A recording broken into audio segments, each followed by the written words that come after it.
Para ti, Anita Yangali Romero, por Orcotuna, toda una vida. Vamos, papaú. ¡Ahora!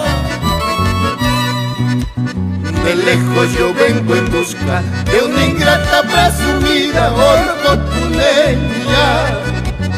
De lejos yo vengo en busca de una ingrata presumida orcotuneña. Desapareció una tarde llevándose mi cariño.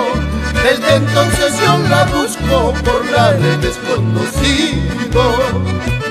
Desapareció una tarde llevándose mi cariño. Desde entonces yo la busco por la de desconocido. Subí a la cumbre más alta, pregunto a la paca y al guachacito. Subí a la cumbre más alta, pregunté a la paca y al guachacito. Sigo el camino hacia abajo por las rutas del Mantaro. Al borde y a la derecha vive la orcotuneña. Sigo el camino hacia abajo por las rutas del Mantaro.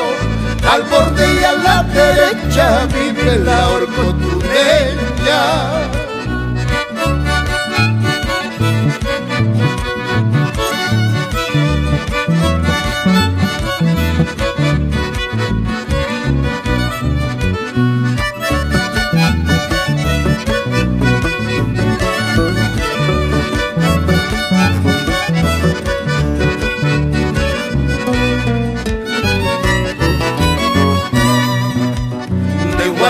Hasta Tunán, de San Marcos y otros barrios te ando buscando.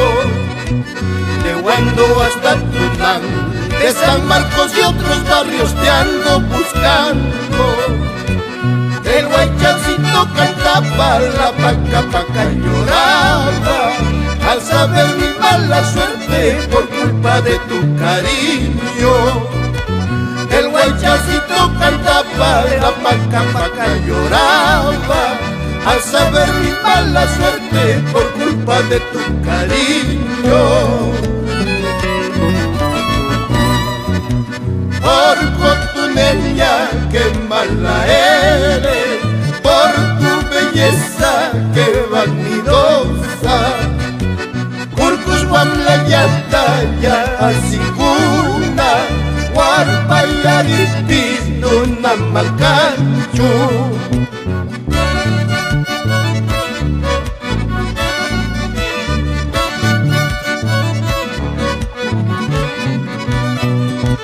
Jaime Cangalaya,